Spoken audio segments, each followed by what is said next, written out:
Hello everyone and welcome back to Grow Leafy with Alethea. Today is the perfect time for us to talk about fall planting. If you had not had the opportunity to plant a summer garden, well, you're not too late because you can still plant for your fall garden. If you have planted this summer and your plants are slowly starting to die back, or maybe your plants have produced everything that they could, like these that I have here, and you've harvested, like I harvest all of these squash, and I'm like, you know what, it's time to move on to the next phase of gardening, then this is a perfect time to do that. Today is August the 6th.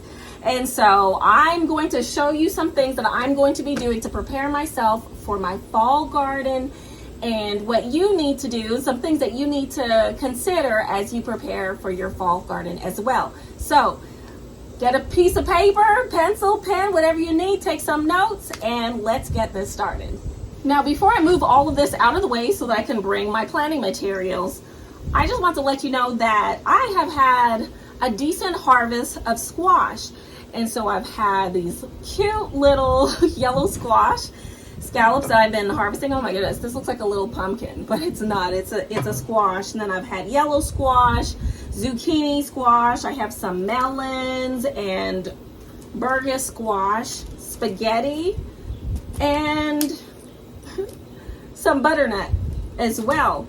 But some of these plants were also infected with vine borers, and the vine borers were digging up into the stems, and some of the plants are still out there and they're doing okay and they're still producing. But that's just really an indicator to me that, you know what, it's coming to that point in the season that we are getting closer to the fall, because it's midsummer and this is the time where those pests come out.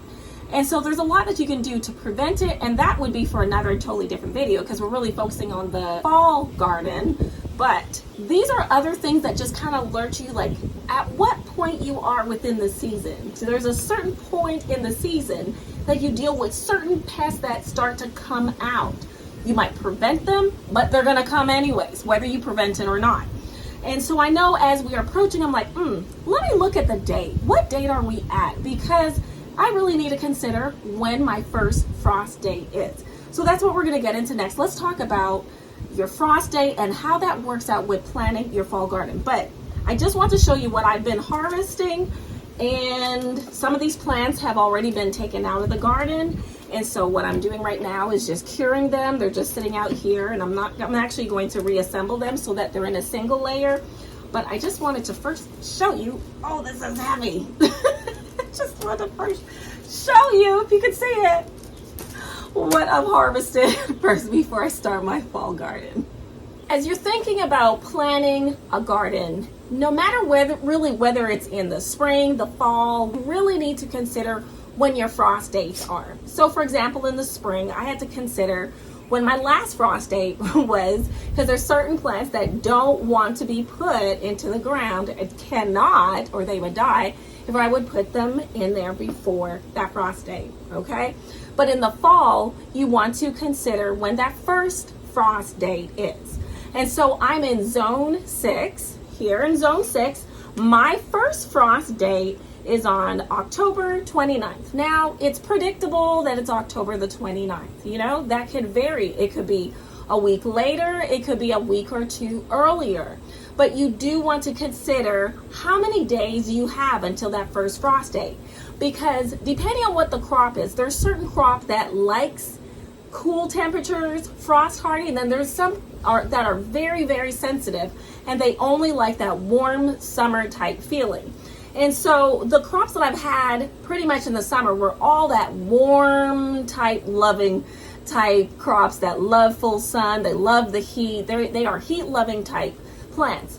But as I think about the fall, I know that here in zone 6 and where I'm at, it changes. The temperature might be cool on some days and then warm. It may start dropping at nighttime and you're getting a little bit cooler, but yet it's still warm. And then closer it is until October the 29th, then it starts getting cool more consistently in the morning, night, usually in the day it's still pretty lovely. But we have days that really go back and forth, all right? And so you really want to consider what are those plants that you can grow between that time.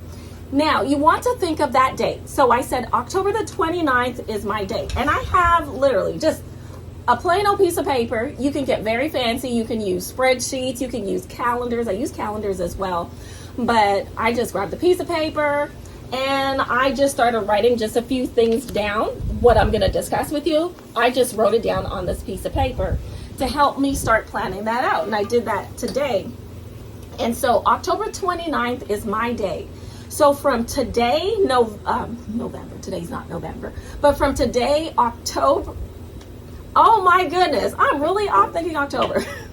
So from today, August the 6th until October the 29th, I have 84 days remaining, okay? So I want to really think about those crops that can grow from seed, from germination to seed, all the way to harvest within that time frame, right? So within that 84-day time frame.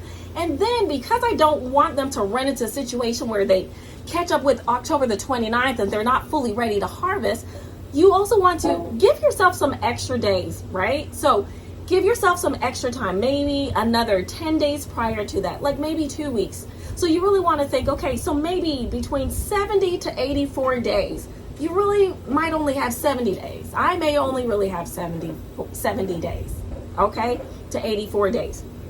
And so some of the plants that I decided to plant, and I will also show you how I keep them stored throughout the season and really throughout the whole year. And some of these seeds I've had already for a couple of years, but it's in this tub. It's really cool. This is something that you can actually just get and order online, and I will put this information in the description for you, so just click on that. But it's a really cool, helpful kit. I actually got it from an arts and craft store, but I know you can find this online as well. And so the seeds are just in these little containers. They're really cool. They open up. You can put a label on it, just any kind of label that you may have, stick it on there, put your seeds inside, and then put it in a cool, dark place, but it keeps me just very, very organized. It's a really cool thing. So I have already taken out all of the seeds that I really want to take a look at, because these are the seeds that I really want to grow, or the plants, but these are the plants that I want to grow. All right, let me also show you what I have on my piece of paper. So what I have on this paper, basically, I have my plan. It says my plan, but my first frost date, October the 29th, 84 days remaining. October 15th would be the 70 days remaining. You could put this on a calendar if you prefer that layout, but I just needed something quickly that I can get this done. All right, so I'm estimating whatever I plant between 70 to 84. If I plant anything that may be 90, and I'm like, okay, well, sometimes my frost doesn't come until November, I can play that card and try that out, but I do risk harming the plant. But I might be doing that with one just to see if there are additional days that it stretches out to in November. So here, and then I also noted over here how many days it would take to actually plant whatever crop it is that I'm planting. So for example, giant blue feather leaf lettuce, which I have recently posted a video, and I'll post it up right here.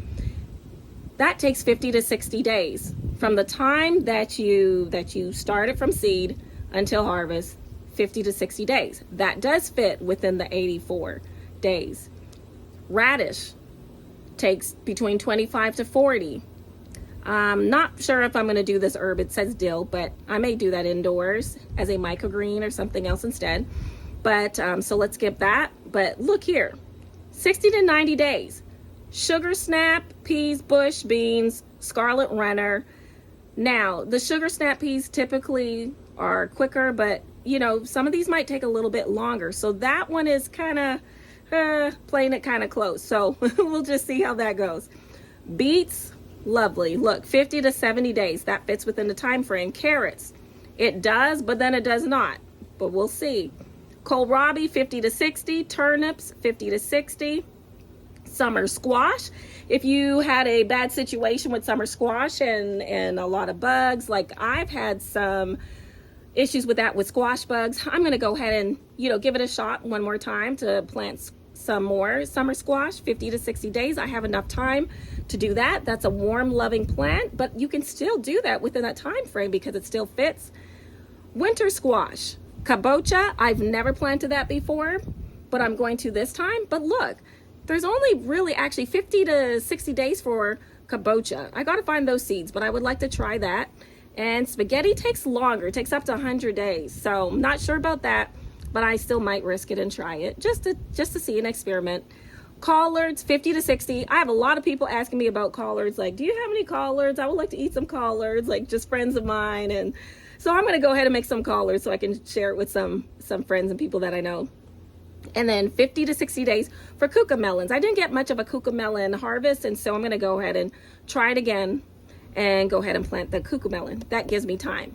Actually, I just gave you a whole list of things that I am planting, all right? And so those are all of these. These are all the seeds that I mentioned. They're all in these containers. They're labeled.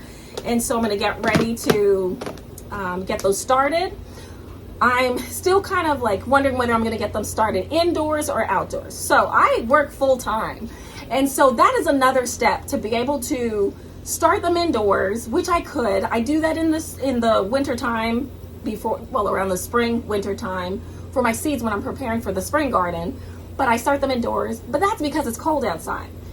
Well, this way, if I could skip the extra step of having to harden them off, which is when you bring your plant from indoor to outdoor and you slowly acclimate it to the weather that's outside so that it's not a drastic shock on the plant when it's time to put it actually into the garden.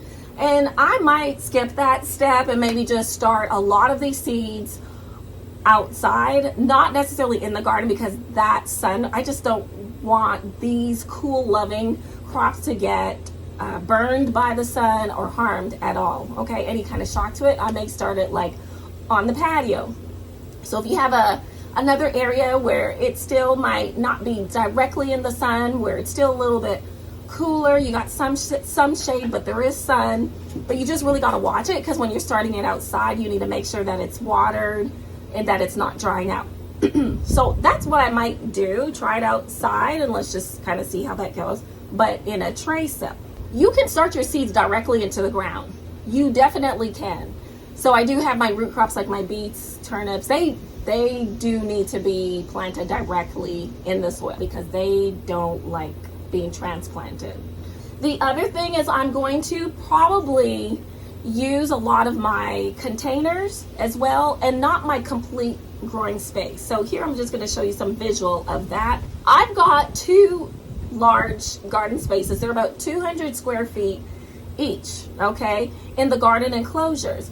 I do not want to use the entire garden enclosure, because why both of them? I don't want to use them completely both, because I want to be able to close out my garden as well by November. I want to close it down and put it to rest, test the soil, and do anything else that I may need to do before I put the beds to sleep for the winter.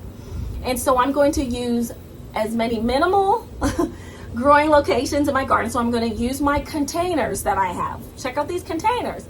These were the containers that I made videos about, and people really love them, and a lot of people actually went out and tried them. They love them, enjoy them. I've loved them this season. I really want to utilize my containers so that a lot of my raised beds are free, so that I can go ahead and test the soil, do any kind of amendments, and close them. However, I do have some crops that I still will need to use raised beds.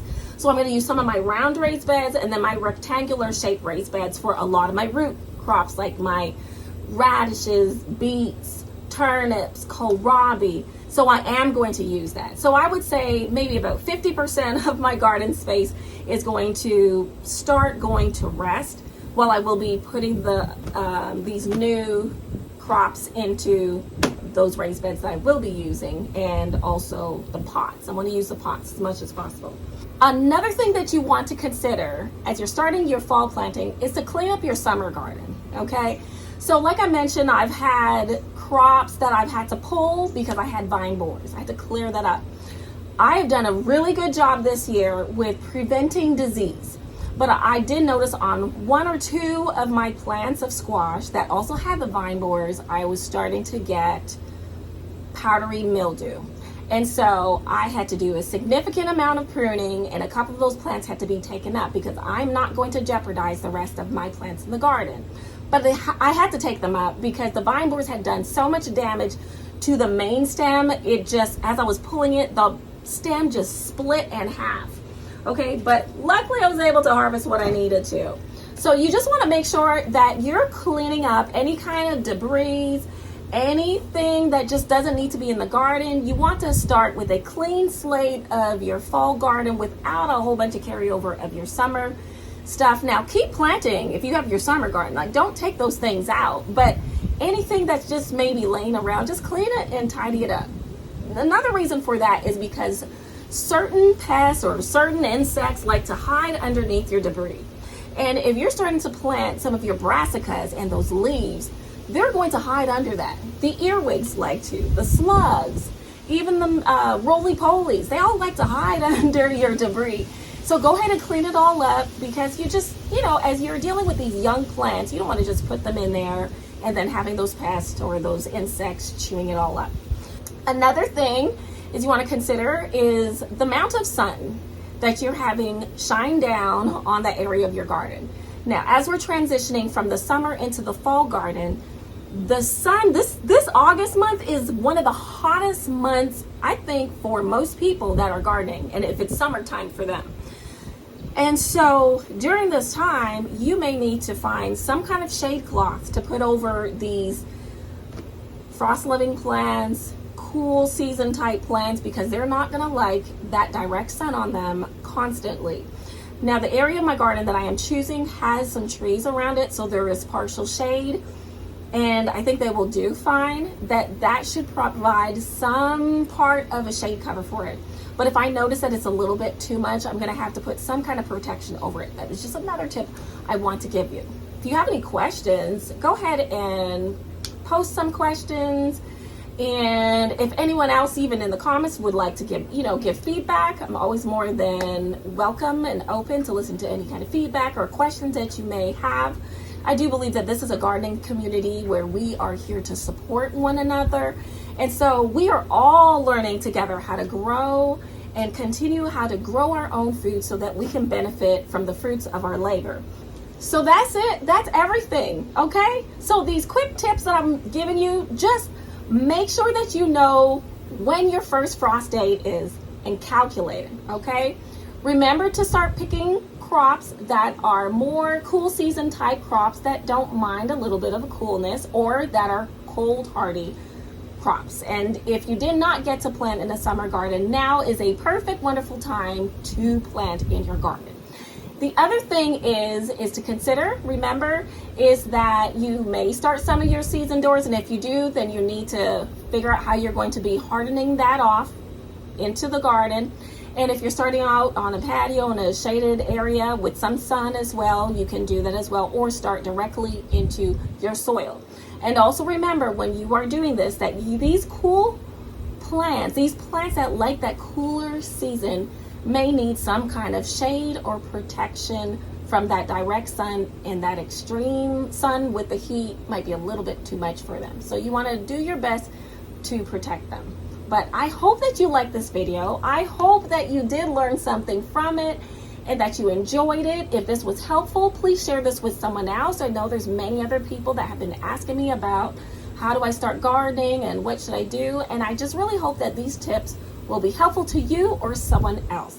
But remember to grow leafy, and I will see you all next time. Bye.